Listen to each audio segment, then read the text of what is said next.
எல்லாருக்கும் அன்பான வணக்கம். நன்றி அலைகள். 28 நாள் வாழ்க்கை மாற்றப் பயணம் என்ற நம்முடைய தொடரின் 22வது நாளுக்கு உங்களை அன்போடு வரவேற்கிறேன். நண்பர்களே, இன்று நாம் பேசப்போகும் விஷயம் நம் வாழ்க்கையை நம்பிக்கையால் நிரப்பக்கூடிய மிகவும் சக்தி வாய்ந்த ஒரு நன்றியுணர்வு பயிற்சி. அது எதிர்காலத்திற்கு நன்றி. பொதுவாக நமக்கு ஏதாவது கிடைத்த பிறகுதான் நன்றி சொல்வோம். வேலை கிடைத்த பிறகு நன்றி, வீடு வாங்கிய பிறகு நன்றி, உடல் நலம் சரியான பிறகு நன்றி. ஆனால் நண்பர்களே, நன்றியுணர்வின் உண்மையான சக்தி இன்னும் வராத ஆசீர்வாதங்களுக்கு கூட முன்கூட்டியே நன்றி சொல்வதில்தான் இருக்கிறது. ஒரு நிமிடம் யோசித்துப் பாருங்கள். உங்கள் வாழ்க்கையில் நீங்கள் எதற்காக காத்திருக்கிறீர்கள்? ஒரு நல்ல வேலைக்காகவா? ஒரு புதிய தொழிலுக்காகவா? ஒரு நல்ல வீட்டுக்காகவா? ஒரு மகிழ்ச்சியான குடும்ப வாழ்க்கைக்காகவா? ஒரு நல்ல ஆரோக்கியத்திற்காகவா? நாம் பெரும்பாலும் அது நடந்தால் சந்தோஷப்படுவேன் என்று நினைக்கிறோம். ஆனால் இன்று நம்முடைய மனநிலையை மாற்றப் போகிறோம். ஒரு அழகான கதை கேளுங்கள்.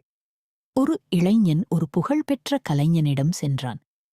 சார், நான் ஒரு பெரிய கலைஞனாக வேண்டும். ஆனால் இன்னும் என்னால் முடியவில்லை. என்ன செய்வது என்று கேட்டான். கலைஞன் சிரித்தார். நீ இப்போது என்ன உணர்கிறாய்? தோல்வி, சோர்வு, நம்பிக்கையில்லாமல் இருக்கிறது. அப்படியென்றால் அது நடக்காது. இளைஞன் திடுக்கிட்டான். ஏன் சார்? ஏனென்றால் உன் மனம் இப்போது தோல்வியை நோக்கி நடக்கிறது. நீ வெற்றியை உணர்ந்தால் மட்டுமே வெற்றியை நோக்கி நடக்க முடியும். அது எப்படி சாத்தியம் சார்? வெற்றி இன்னும் வரவில்லையே. அதுதான் ரகசியம். வெற்றி வருவதற்கு முன்பே அந்த உணர்வை உள்ளே வளர்க்க வேண்டும். நன்றி சொல். இன்னும் வராத வெற்றிக்கும் நன்றி சொல். அன்று முதல் அந்த இளைஞன் தினமும் எழுதினான். என் கலை உலகம் அங்கீகரித்ததற்கு நன்றி. அது நடக்கவில்லை. ஆனால் அவன் நம்பினான். சில மாதங்களில் அவனுக்குள் ஒரு மாற்றம் வந்தது. கவலை குறைந்தது. நம்பிக்கை அதிகரித்தது. முயற்சி அதிகரித்தது. வாய்ப்புகள் வர ஆரம்பித்தன. நண்பர்களே, ஒரு விவசாயி விதை விதைக்கும் போதே அறுவடையை நம்புகிறார். அவர் ஒவ்வொரு நாளும் தண்ணீர் ஊற்றுகிறார். அன்பாக பராமரிக்கிறார். ஏனென்றால் ஒரு நாள் அது மரமாக வளரும் என்று அவருக்கு நம்பிக்கை இருக்கிறது. அதேபோல் நம்முடைய கனவுகளுக்கும் நன்றியுணர்வை விதைக்க வேண்டும். நன்றி உணர்வு நம்பிக்கையை உருவாக்குகிறது. நம்பிக்கை செயலை உருவாக்குகிறது. செயல் வெற்றியை உருவாக்குகிறது. நண்பர்களே, இன்று முதல் நடக்காத விஷயங்களைப் பற்றி கவலைப்படாமல் வரப்போகும் நல்ல விஷயங்களை மனதார வரவேற்க கற்றுக்கொள்வோம். இப்போது ஒரு நோட்டை எடுத்துக் கொள்ளுங்கள். அதன் மேலே என் எதிர்கால ஆசீர்வாதங்களுக்கு நன்றி என்று எழுதுங்கள். பிறகு நீங்கள் விரும்பும் 10 விஷயங்களை ஏற்கனவே கிடைத்தது போல எழுதுங்கள். உதாரணமாக, எனக்கு பிடித்த வேலை கிடைத்ததற்கு நன்றி. என் குடும்பம் மகிழ்ச்சியாக இருப்பதற்கு நன்றி. என் உடல் ஆரோக்கியமாக இருப்பதற்கு நன்றி. என் தொழில் வளர்ச்சி அடைந்ததற்கு நன்றி. என் வீட்டில் அமைதி நிறைந்திருப்பதற்கு நன்றி. எனக்கு கிடைக்கும் புதிய வாய்ப்புகளுக்கு நன்றி. ஒவ்வொரு வரியையும் எழுதும்போது அது உண்மையாக நடந்துவிட்டது போல மகிழ்ச்சியுடன் உணருங்கள். அந்த உணர்வை பொய் என்று நினைக்காதீர்கள். அது நடக்கும் என்று நம்புங்கள். அந்த நம்பிக்கை உங்களை அந்த திசையில் அழைத்துச் செல்லும். சரி நண்பர்களே, இப்போது அமைதியாக அமருங்கள். உங்கள் கண்களை மூடுங்கள். உங்கள் உடலை தளர்வாக வைத்துக் கொள்ளுங்கள். ஆழமாக மூச்சை இழுங்கள். மெதுவாக வெளியே விடுங்கள். மீண்டும் ஆழமாக மூச்சை இழுங்கள். அமைதியாக வெளியே விடுங்கள். உங்கள் மனம் அமைதியாகிறது. உங்கள் உடல் மெதுவாக ஓய்வெடுக்கிறது. இப்போது நீங்கள் ஒரு அழகான பாதையில் நடந்து செல்வதாக கற்பனை செய்யுங்கள். அந்த பாதை உங்கள் எதிர்கால வாழ்க்கைக்கான பாதை.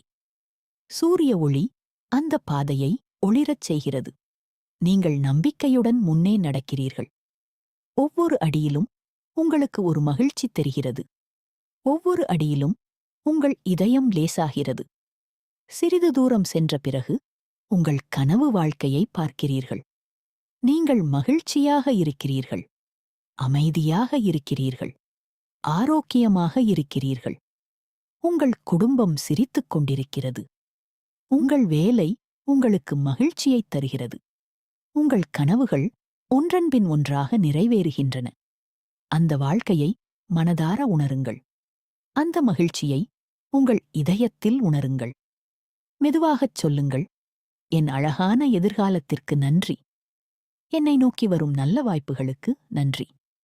என் வாழ்க்கையில் மலரப்போகும் புதிய ஆசீர்வாதங்களுக்கு நன்றி. இப்போது வானத்திலிருந்து ஒரு பொன்னிற ஒளி உங்கள் மீது விழுகிறது. அந்த ஒளி நம்பிக்கை, தைரியம், தெளிவு, வெற்றி, மகிழ்ச்சி இவற்றை உங்கள் மனம் முழுவதும் நிரப்புகிறது. உங்கள் வாழ்க்கையில் வரப்போகும் ஒவ்வொரு நல்ல விஷயமும் அந்த ஒளியில் தெரிகிறது. அவற்றை பாருங்கள், அவற்றை நம்புங்கள், அவற்றிற்கு நன்றி சொல்லுங்கள். மனதில் மெதுவாகச் சொல்லுங்கள், நான் நல்லதை எதிர்பார்க்கிறேன். நான் ஆசீர்வாதங்களை வரவேற்கிறேன். என் எதிர்காலம் அழகாக இருக்கிறது. என் வாழ்க்கைக்கு நன்றி. இப்போது மெதுவாக அந்த பொன்னிற ஒளி உங்கள் இதயத்தில் குடியேறுகிறது. அது ஆழமாக மூச்சை இழுங்கள். மெதுவாக வெளியே விடுங்கள். தயாரானதும் கண்களை மெதுவாகத் திறக்கலாம். இன்று உங்கள் எதிர்காலத்தில் நடக்க வேண்டும் என்று விரும்பும் 10 விஷயங்களை நன்றி வடிவில் எழுதுங்கள். ஒரு விஷயத்தையாவது நடந்துவிட்டது போல மனதார கொண்டாடுங்கள். இன்று முழுவதும் நல்லது என்னை நோக்கி வருகிறது என்று மனதில் சொல்லிக் கொண்டே இருங்கள். உங்கள் டைரியில் எழுதுங்கள், என் வாழ்க்கையில் நான் அதிகமாக எதிர்பார்க்கும் ஆசீர்வாதம் என்ன? அது கிடைத்தால் நான் எப்படி உணர்வேன்? அந்த வாழ்க்கைக்கு நான் இன்றைக்கு என்ன செய்யலாம்? என் எதிர்காலத்திற்கு நான் ஏன் நன்றி சொல்ல வேண்டும்? நண்பர்களே, எதிர்காலம் பயப்பட வேண்டிய இடம் அல்ல. அது நம்பிக்கையுடன் வரவேற்க வேண்டிய ஒரு பரிசு. நீங்கள் இன்றே நன்றியுடன் வாழ ஆரம்பித்தால் நாளைய வாழ்க்கையும் அதே நன்றியால் நிரம்பும். கவலை நம்மை பின்னே இழுக்கிறது. நம்பிக்கை நம்மை முன்னே அழைத்துச் செல்கிறது. நன்றி நம்மை நம்பிக்கையோடு வாழ வைக்கிறது. இந்த மூன்றும் சேரும்போது வாழ்க்கை மாறுகிறது. இன்று முதல் மனதார சொல்லுங்கள், என் எதிர்காலத்திற்கு நன்றி. என் புதிய வாய்ப்புகளுக்கு நன்றி. என் அழகான வாழ்க்கைக்கு நன்றி. நன்றி, நன்றி, நன்றி. இந்த வீடியோ உங்களுக்கு பிடிச்சிருந்தா ஒரு லைக் போடுங்க. இன்னும் 6 நாட்களும் தொடர பார்க்க சப்ஸ்கிரைப் பண்ணி பெல் ஐகான் கிளிக் பண்ணிக்கோங்க. அப்போதான் நாள் 23 எபிசோட் வந்ததும் தெரியும். அதுவரைக்கும் நன்றியோடு இருங்க. நன்றி.